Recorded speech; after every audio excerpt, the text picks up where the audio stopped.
Hello and welcome to the Operators Association podcast. My name is William Branham and I am your DJ for today's episode.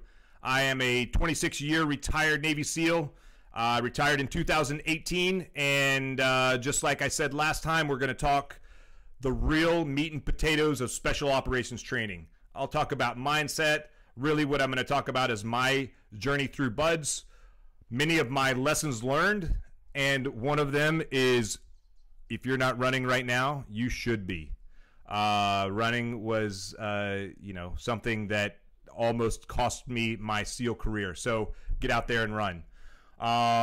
Just to give you some notes up front, I went to BUDS about 1.5 million years ago, probably before most of you were alive, which is fine.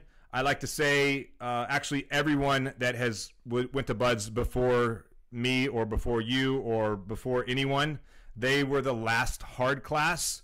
I will tell you that a lot of things have changed from the time I went to BUDS until now, but it's still a selection process. They still only select the people who want to be there. So at the end of the day, if you want to be a SEAL, or you want to be a Green Beret, or you want to be a Ranger, or you want to be a Marine Recon or a Marine Raider, all you have to do is be in reasonably good shape. Reasonably good shape. You don't have to be a stud yet. You will become a stud. Reasonably good shape. Have a great attitude. Don't quit. Maintain your integrity. Maintain your health, i.e., don't get hurt like me, and you'll be fine. So, some things in BUDS that have changed is now there's a prep course up in Great Lakes. So you no longer have to join the Navy, go to boot camp, and go to an A school for a Navy-specific job. Now your Navy-specific job is SEAL or Special Operations. I had to become a gunner's mate before I could become a SEAL. You no longer have to do that. So that's a great change that happened. Let's see some other stuff. The phases of BUDS are, I think it's like 7 weeks for first phase, 7 weeks for second, 7 for third. I don't really remember because I'm not in that. I never taught SEAL training because I always wanted to operate. Most of my time in the teams was either I was in a staff billet, pushing papers, which I did not want to do. I was sort of forced into some of those jobs, but there were some good things that came out of it. Or I was operational on a team, either in the operations department or teaching sniper school or in a platoon or a task unit because I wanted to go out and do great things. I wanted to do the SEAL mission as much as I possibly could. So I never chose to go to the East Coast. Most of my time on the West Coast to teach BUDS. Generally, most of the BUDS instructors are guys that are from West Coast SEAL teams. Not always, but usually from West Coast SEAL teams. They want to take a little break, get a little family time, so they come over to BUDS, they teach BUDS, and then they go back to a team. And, the instructors at BUDS, they want to make sure that they get the highest quality, highest caliber student through training. Personality plays some parts of it, but as long as you have a good attitude and they can see that you want to be there and you want to perform, they're going to want you on their team. And that's the goal, is to be a guy that an instructor wants on their team when you're going through the course. So again, some things have changed from when I went through, but the gist of what I'm going to tell you is pretty accurate even for today, because like I said, we're going to talk about some techniques for doing different things, and we're certainly going to talk about my experience and maybe some things that you can expect when you show up. And again, I can only speak to the Navy side of it. I can't speak to the other parts of it, but some of the things that I'll tell you I think are applicable across the board. I'm going to talk about Hell Week in the next episode. I'm just going to focus on just kind of BUDS without Hell Week in this episode. So some things that you need to learn about, or you're going to learn about when you get to BUDS, are you have these boats. They're called IBSs, inflatable boats, small, and you work in boat crews. A boat crew is 7 guys. You have 3 guys on each side of the boat, the port and starboard side. The boat weighs about 250 pounds, and there's a lot of prep work that goes into these boats. And you know, it requires you like putting new handles, new tubular nylon, new towing bridles, new ropes, new bridles around the D-rings so you can flip the boat over and then flip it back very easily. You have to put your boat crew number on there. Your boats get inspected, your rooms get inspected, and small boats, your IBSs, are a huge part of BUDS along with first phase. So first phase is really where you learn what teamwork is. And when I say teamwork, just like I said before, you work in boat crews, in these 7-man crews most of the time. There's lots of individual things that you have to do. You have to do 4-mile timed runs and pass them. That's an individual effort. You do certain water activities, from underwater knot tying to drown proofing to just doing the underwater 50-meter underwater swim, where you jump into the water feet first, you do a front flip underwater, and you swim to one side of the pool, you turn around and swim back to where you started, and you don't get to kick off the pool when you first jump in the water. And so some guys don't make that because they get disoriented when they do the front flip. So there are a lot of individual evolutions that you have to do. Life-saving, also in the water. Swimming is an individual evolution, but it's also, you do it with a swim buddy. So if one person fails, 2 people fail. The O course is also an individual activity that you're graded every single week. But you do almost everything in boat crews, and during Hell Week you do everything as a boat crew. And boat crews, you carry these IBSs, these stupid boats, around on your head, and the boat weighs about 250 pounds. So the boat weighs 250 pounds, and you have 7 guys in a boat crew. And quite honestly, this is one of the things that makes BUDS and the SEAL teams a little bit different from the Marines and from ODAs, from Green Berets and Rangers and things like that. Like, we ingrain teamwork very early on in SEAL training, in BUDS. So a boat crew, and you'll use some of these same sort of teamwork techniques when you get to the SEAL team, whether you're working in a team where, you know, my first Iraq deployment, I had 74 dudes working for me on the battlefield, you know, different maneuver elements, and most of them I never did a workup with, and we just sort of figured it all out. But, you know, you will work in teams from, you know, as big as 100 or so on the battlefield down to, you know, 2 or 4 guys on the battlefield, working as a team, working together. So the boat crew concept in a 7-man boat team, you have, it really kind of meets the squad concept in the SEAL teams, where you have a guy that's in charge and you have 6 dudes that are doing, you know, the work together. So the guy that's in charge is still doing the same work that the other 6 guys are doing. He's just the guy that is responsible for the work getting done. So this is the way that, you know, carrying an IBS as a boat crew works out. So the boat's about 250 pounds, and you've got 6 guys with their heads, with the boat sitting on their head. So just to do some quick math, 250 pounds divided by 6. So you have about 42 pounds resting on top of your head, and that's just static. So the boat crew leader, generally, he might have his head under the boat, but for the most part, there's no room for like the 7th guy to get under the boat. So really, his job in the back would be maybe pushing it up a little more, or if you're running down the beach or running down the road, his job is to kind of push it along faster. Or if you have a really, really, really good boat crew leader, he will come in and he will replace guys under the boat to give them a little bit of a break. But see, this is this is kind of how teamwork works, is you have 42 pounds equally distributed on 6 guys' heads.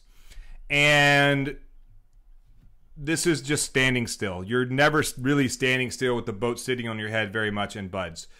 But you're usually running down the beach. So you have 42 pounds evenly distributed, moving forward and backward and side to side and bouncing up and down. So it's not really 42 static pounds. It's 42 pounds moving around, hitting your head and your neck in all kinds of different directions. Now imagine that one of the guys in the boat crew, he's tired, his neck hurts, his head hurts of putting his head, holding his head under that boat.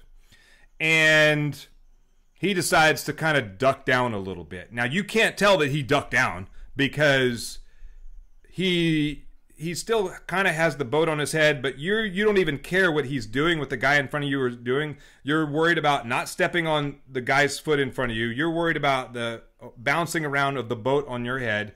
You're worried about how much this sucks. You're wearing this giant life jacket around, and you're running. Maybe you're in soft sand. Maybe you're going over the berms and, you know, coming back down and falling and stumbling. And one guy in the boat crew decides to not put his head, really let the boat rest on his head. And so now 42 pounds just turned to 50 pounds distributed amongst 5 guys. And let's say 2 guys decide to not keep their head under the boat. So you can see how you have to work as a team. And if you have one person who decides they don't want to be really part of the team, they're going to quickly screw everyone else. So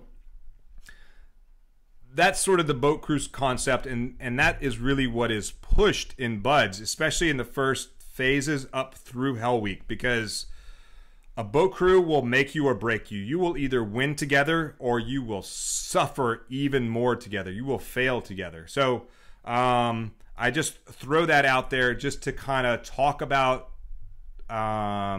working as a boat crew and the IBSs. But some of the things that you do as a boat crew is you have races. Some races are on land and some races are in the water. And one of the races that I'll tell you about today is a race where in the winter, the ocean can get some pretty big waves. And instructors will actually change evolutions if the waves really pick up out in the ocean. They will stop what they might have planned for, let's just say, grinder PT and say, hey, get the boats. We're going to have boat PT today.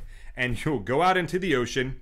And so you line up, you do all sorts of other stuff. But essentially this particular race is boat crews are lined up on the beach, maybe on the ocean side of the berm. Maybe they're, you know, on the berm side, you know, the land side of the berm. But let's just say they're on the ocean side of the berm, and the boats are sitting on the ground, and they say, okay, hit the surf. And your job is to pick the boat up. You carry it at a low ready, just sort of holding it, your arms straight down. Run as fast as you can as a boat crew out into the surf zone. Waves are breaking. The first 2 guys hop into the boat. Then the second 2 guys, then the third 2 guys, while the coxswain holds the boat straight. The important thing here is the first 2 guys get in and they start paddling to try to get some forward motion. Then the second 2 guys jump in and start paddling in sync with the first 2 guys. Meanwhile, the last 2 guys and the coxswain are pushing the boat out a little more, trying to get a little bit of momentum, keeping the boat pointed straight into the waves. And then the coxswain jumps in and starts calling out the cadence for stroke, stroke, stroke. And his job also is to time the waves so that the waves aren't crashing on you, because it's a pretty gnarly beach break there in Coronado. And if the waves are big enough, good luck getting out. So the goal is to paddle out, get past the surf. You have to time the surf. You have to work as a team, because if you don't work as a team, the boat will get sideways. You'll get flipped over. You'll end up back in the surf zone. You'll lose your boat. You have to run back to the beach, find it, pull it back out into the water, dump the water out of it, get back in the boat, and do the whole thing out till you paddle out past the surf zone. Once you get past the surf zone, you do this thing where everyone jumps out of the boat. There's actually a process to it, and I'll try to go over that process. You hand all the paddles to one guy. He jumps out of the boat. guys on one side of the boat, they jump out of the boat and they hang on to the bridle that kind of goes around the boat, or they hang on to the handles. The other 3 guys stand up in the boat. They grab the strap that goes around the boat and they flip the boat upside down. So your job is to dump boat. You flip the boat upside down. When you flip the boat upside down, hopefully you're grabbing 2 or 3 of the other guys up on top of the boat. They stand up, they hold onto the handles, and they lean back and they flip the IBS back right side up. Everyone jumps back in the boat. Paddles are handed back out. You turn the boat into the beach and you paddle back in. Now, when you're paddling back in, again, the coxswain's job is really to steer the boat, call the cadence, and tell you when to paddle hard and when to slow down or when to stop, and time the waves. Because these waves, when you're coming back in, again, you want to stay as straight as you can because these waves will break on you. I remember having waves break on us. They were so big that it folded the IBS in half. So we were basically trapped inside the IBS for just a second or two while the wave just basically crushed us, and then we got spit out. And then on this one particular day, we got super lucky. Generally, when that happens, you turn sideways, the wave takes control of you, and it dumps the entire boat, and you're just a yard sail out there in the middle of the ocean. And your goal is to be the first boat crew back on the beach. But if you get yard sailed by a wave, you're probably not going to win because your IBS is going to be full of water. So then you have to get the boat to the beach, dump the water out, turn the boat back over, and then try to, win the race or get there in time. And again, when I talk about, the boat is 250 pounds and it's 42 pounds of weight on top of your head when you're carrying it, that means that there's nothing else in the boat. There's no extra ocean water. There's no water in the boat because you've, just had been playing dump boat, or there's no sand that the instructors have been throwing into your boat. That's just like the admin weight of the boat. And over time you're going to do these races, you're going to have boats full of water on top of your head doing, pushing the boats up, doing military presses and things like that. Or when you can't do that anymore, you're gonna practice just like picking the boat up and putting it on your head and then putting it down. You're going to be doing push-ups with your feet on the boat and your hands on the ground, and you're just going to do all these reindeer games as a boat crew, working on teamwork. So that's one of the evolutions that you do during the first phase of Buds. And after Hell Week, you don't do that anymore unless you're in one of my classes. And then in second phase, I guess we screwed up enough in 207. No, I'm sorry, in 208, that we got the boats from first phase and we went out to the demo pits and we had some more reindeer games. I'll tell that story later. But so working as a boat crew, you also do log PT as a boat crew. Log PT, you just have these telephone poles that have been at Buds for a super long time, and you just practice picking the log up, putting it over your head, setting it down, and putting it down on the other side. And then you do that a lot. You run down the beach with these logs. They're super unwieldy, and if you have one person on your team that isn't lifting, it's going to be harder for everyone else. So log PT was the one evolution that I hated more than any other evolution in Buds, but it makes you strong. I remember there was a boat crew leader. He was an officer. He had been in the fleet before, and the instructors didn't really like him that much. I think he made some comments about maybe he needed more, like a better room than what other people had or something like that. And so the officers smelled that, and the instructors, and they swarmed on this guy. And so I remember we were at log PT one day, and I was very happy to not be in his boat crew because they were getting so much extra attention. And that's the one thing that you don't want in Buds. You don't want extra attention. And I was pretty good at being the gray man, the guy that the instructors didn't really know who he was. Even so much that during Hell Week, like Thursday of Hell Week, I happened to be at the front of the train of some evolution that we were doing, and one of the instructors looked at me and he was like, "Who the hell are you? Like, I've never seen you before." I'm like, have you just been sleeping at Turner Field the entire class? It was kind of cool to be not recognized as someone that I've never even seen you before. Even though I had been at Buds for like, I don't know, at least 6 months at that point. But anyway, this officer, there was one point during log PT where the entire boat crew was on one side of the log. There was about a 6-foot gap, and then the boat crew leader, the officer, I forgot his name, was having to hold up the whole rest of the log. So generally, you want to be pretty evenly distributed throughout the log. But at this point, the instructors were like, nope, this guy's good. He's going to quit. And so they just made him work harder than everyone else a lot. And that's not what you want. You want to keep a low profile. You want to get through training as easily as you can. It's not easy, but you want to reduce as much friction as you can along the way. You're going to pay. It's going to suck, and that's just part of it, like I said before. And the last thing I'll talk about in this episode are the swims. Again, in the winter, the surf gets big, and I think this was class 206. The surf gets big in the winter in California, especially here in Hawaii. It gets really big. And there was one day we were doing a 2-mile ocean swim, and the waves were crashing. It was so hard to get through the waves. Like you would swim out there with your swim buddy, and you would just get ragdolled and blown back onto the beach. And you just kind of had to like duck under and fight the waves. Hopefully you caught a smaller set coming in and punch through it and get out and then start the swim. And so I remember on this particular day, we went out, me and my swim buddy, we got out there, we got through the surf zone eventually. We hooked our buddy line up together. Actually, we didn't swim with buddy lines, that's diving.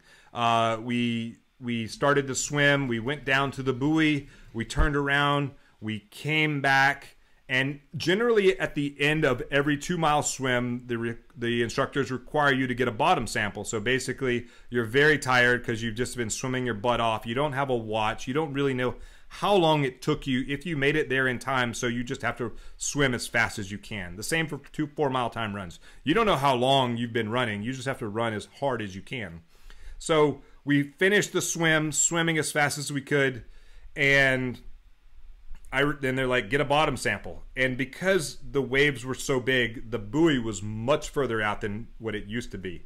And I remember swimming down, and it took I must have cleared my ears 4 times to get to the bottom, grab a handful of sand, and get back to the surface. And then they said, okay, swim into the beach. And so that's the time to take a little bit of a break. You know, you can kind of like not really doggy paddle, but you don't have to work that hard to get back to the beach.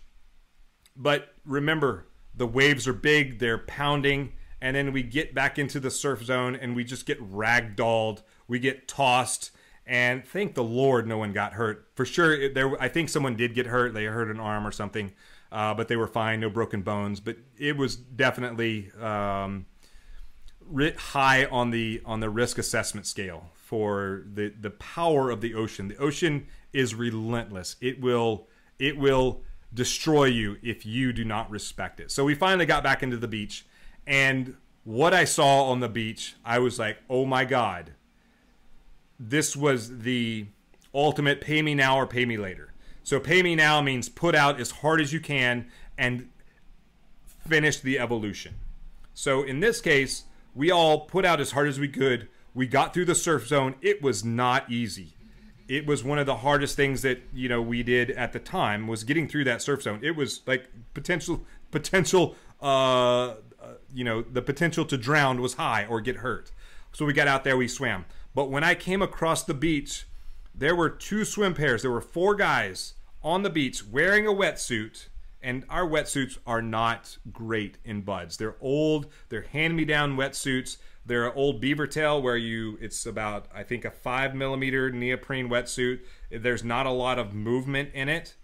And you're wearing your UDT life jacket. And we came across the beach, and there were 4 guys doing 8-count bodybuilders in their wetsuit with their UDT, with the hood up, the whole 9 yards. And apparently they couldn't get through the surf zone. And so the instructors were like, fine, you don't want to get through the surf zone. It was obvious the reason that they couldn't. You can't get through the surf zone. We're going to do 8-count bodybuilders until the last swimmer is done, because you're not getting out of this evolution. And I guess they just, maybe they could have, but at some point the instructors were like, we have to start the swim. We don't have time to wait for you to get out to the buoy to start the swim. So you're just going to start right now, and you're going to do 8-count bodybuilders. So number one, they failed to swim, and number two, they did 8-count bodybuilders for about an hour ish, while everyone else finished the swim in their wetsuit. So when you're working and you're in a wetsuit, you don't breathe. It's super hot. But when you're in the ocean and you're swimming really hard, the cold water comes in and it kind of cools your core and things like that. These guys were, I mean, I'm sure the instructors had them hit the surf and to cool off, but they were doing 8-count bodybuilders in wetsuits for at least an hour. That is probably one of the most miserable things that anyone could ever do to someone else. So there is a saying in the SEAL teams, and especially in BUDS, pay me now or pay me later. So, you know, I talk a lot about preparing, and if you're not running, you need to be running right now. That's pay me now. I did a lot of pay me later. And I encourage all of you to go out there and pay the man now. Put in the hard work. You're going to save yourself so much pain and anguish and discomfort later. It's still going to suck. That's part of it. But you're going to be way ahead of the power curve, because you don't want to be out there on the beach doing 8-count bodybuilders wearing a wetsuit. I can promise you that. All right. That is pretty much my first phase experience minus Hell Week. So a few lessons here. Lesson number one, failure is guaranteed. You're going to fail your room inspection. You're going to fail on the O course. You're going to fail getting wet and sandy fast enough. Failure is guaranteed. Embrace the pain. Enjoy your time in the things that you're doing. You volunteered to be a part of this organization. You volunteered to put yourself through the pain. The pain is good. And there's a saying in the SEAL teams, pain is weakness leaving your body, and there's a lot of truth to that. So failure is guaranteed. Embrace the pain and move forward. Lesson number two, teamwork starts at BUDS. You know, as maybe you decide to join the Army or the Marine Corps or the Air Force, or, you know, none of the above. Teamwork is still where it is. If every person on the team isn't doing their part, the rest of the team is going to pay for it and carry that person's weight. No one wants to be the person who everyone else is carrying their weight. Don't be that person. Be part of the team. Lesson number three. Injuries happen. Stuff happens. But if you can show that you want to be part of that organization, you want to be part of that, and you can prove it, you've shown the effort, your attitude carries a lot of weight there. If you want to be part of the organization, you want to be part of, it doesn't matter if it's the SEAL teams, if it's Green Berets, if it's the Marine Corps, if it's whatever, if it's the police force, if it's, you know, part of any other kind of job. If you can show them that you want to be there, they'll probably keep you and have you part of the team. You just have to show the enthusiasm and what you're willing to do to be a part of it. Lesson number four, last lesson, is, like I said, pay me now or pay me later. Pay me now is get out there and run. Get out there and swim. Get out there and do the push-ups, sit-ups, and pull-ups that you need to do to get strong in order to go and be successful in BUDS, in order to reduce your chances of getting injured, in order to get through that surf zone so that you don't have to do 8-count bodybuilders while everyone else is out doing a shitty swimming in shitty conditions. Every day of the week, I will swim in shitty conditions. Then I will, do 8-count bodybuilders on the beach in my wetsuit. No way. I'll even go back to that reservoir that I was scared of catfish were going to eat me and swim, you know, before I'll do 8-count bodybuilders on the beach in a wetsuit. I mean, if the whole class is doing it, that's fine. But as punishment because I couldn't perform when I needed to perform, that's unsat. So anyway, you guys have an awesome weekend. And again, this is William Branham, retired Navy SEAL, and I will talk to you soon out here. You guys stay awesome. Again, this is William Branham, retired Navy SEAL, speaking to you from Oahu, Hawaii. And this is the Operators Association podcast. You guys stay awesome, and I'll talk to you soon.